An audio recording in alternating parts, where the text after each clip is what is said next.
Gusto mo raw mahanap ang the next superstars? Dayo na rito sa Lapu-Lapu City sa Cebu. Kung saan kahit sa tabi-tabi lang, marami raw artistahin. Pila mo yung mga isda ni Madol? 240 to 60. Ang tindera ng isda, madalas daw na pagkakamalang si Marian Rivera.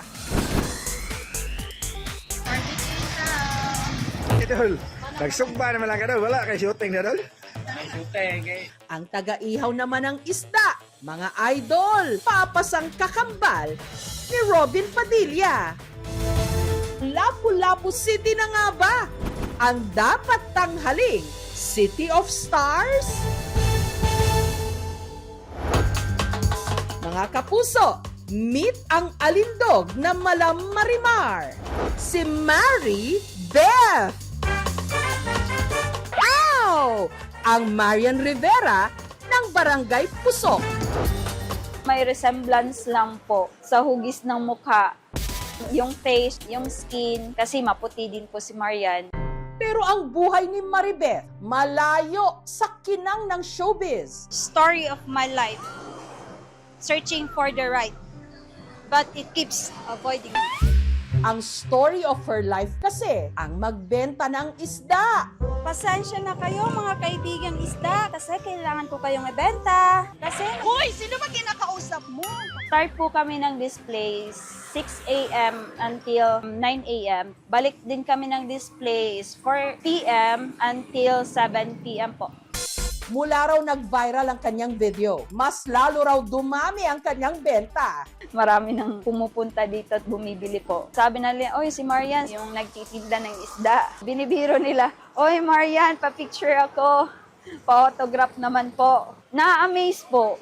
Siyempre kasi maraming fans si Marian Rivera.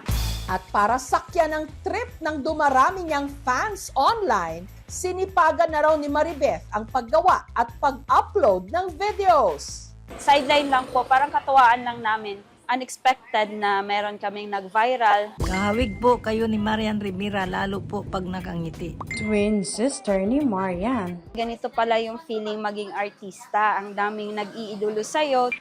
Pag sinasabi ng mga nakakakita po, oy, si Marian na mataba. Tinatanggap ko naman po, tumatawa lang po ako.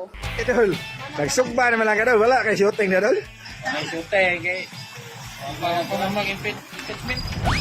Ang taga-ihaw naman ng isda na ito, bad boy na bad boy, mula tindig, dating at charm. Senator Robin Padilla, is that you?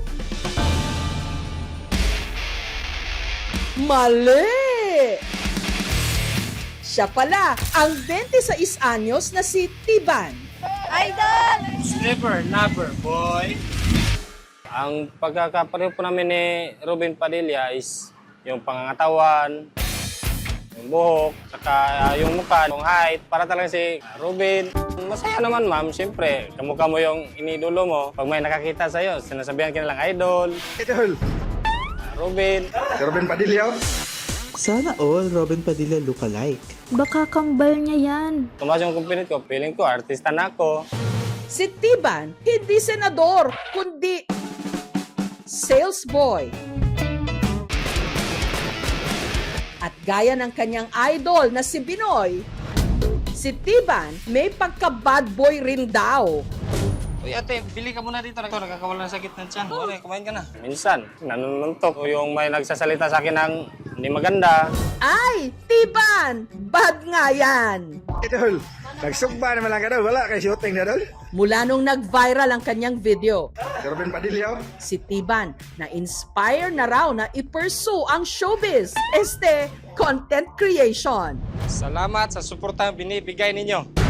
Pero teka, yung totoo, ano bang meron sa Cebu at ang daming artistahin? Ang sagot, wala raw sa kanilang tubig o hangin, kundi nasa kanilang mga smartphone. Idol, Ang mga face kasi ni na Maribeth at Tiban, resulta lang pala ng filter. Idol! Ay, AI o Artificial Intelligence pala. Eh ano ba ang totoong itsura nyo kapag tinanggal ang filter? Simulan natin sa Mala Marian Rivera raw na si Maribeth. Maribeth, magpakilala ka.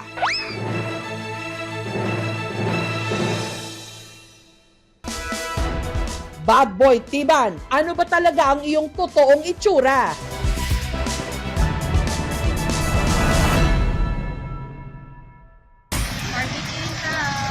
Ang may pakuluraw ng lahat ng ito, si Maribeth.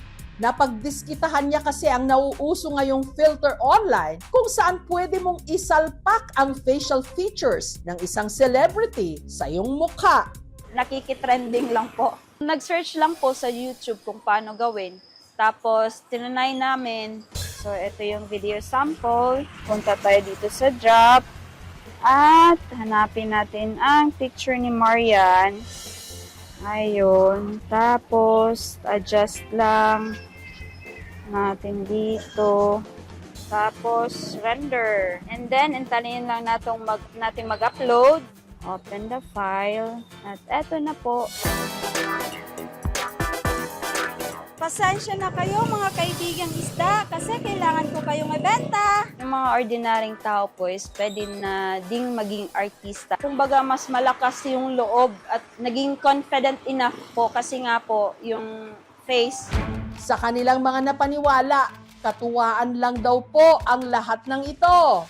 Hinahayaan ko naman po sila na i-bash ako kasi nga po alam ko din naman sa sarili ko na ginagaya ko lang si Marian at kumbaga AI lang yung ginagamit ko. At dahil daw umipek ito kay Maribeth, kinumbinsi na rin daw niya ang kapitbahay niyang si Tiban na makiuso. Slipper, lover, boy. Kapitbahay lang po namin, nagtatrabaho po siya sa isang store kung saan dun nag-take kami ng videos para dun sa content namin na Rubin Padilla. Robin Padilla. Marami man ang naaliw at namangha, may ilan namang nabahala. Sa sobrang realistic o makatotohanan kasi ng pagkakagawa ngayon ng AI sa mga video, marami ang madaling mapaniwala na authentic o totoo ang mga ito. Nakakatakot tuloy na baka magamit sa kasamaan, sa panloloko o sa fake news. Biglang nag-endorse na lang sila ng mga produkto, ilalagay na lang yung mukha nila. Siyempre, pwedeng malin lang yung tao. Marami tayong mga nakikita na nagkakaroon ng sextortion, investment scam, na akala mo yung kausap mo, totoo, yung pala, hindi pala. Kailangan lang talaga mas lumaganap pa yung kaalaman doon para hindi basta-basta naniniwala yung tao. At kung yung mga nagmi-misuse, kailangan i-hold sila accountable. Kaya ang tanong, paano ba makakaiwas ng panloloko o pang-i-scam? Tingnan talaga natin yung original profile nila. Kung paano ba siya nagsasalita. Bantayan mo yung bibig. Pero meron na rin kasi mga mas sophisticated na mga models ngayon na talagang swak na swak siya. Kaya doon mo babantayan yung boses. Iwasan natin na gagawa tayo ng content na makakaviolate ng copyright ng iba. Hindi porket mga public personality sila, pwede nating abusuhin, no, yung kanilang pagkatao at gamitin sa ibang bagay. Kay Miss Marian, pasensya kasi bilang tagapagsubaybay mo, ikaw yung napili kong maging kamukha ko. Kahit may resemblance lang po. Wala po kaming masamang intention sa paggamit po ng AI. Yung sa amin lang po is katuwaan lang. Magpasalamat ako kay Rubin Padilla na ginagaya ko siya. Sundog-sundog na ko yung dilim ni sa ingon nga mga nagbinuhat mo yung mga binuang. Kailangan talaga i-verify natin at wag tayo basta-basta on face value, paniniwalaan natin. Nagsugba naman lang ka daw. Wala kay shooting na daw.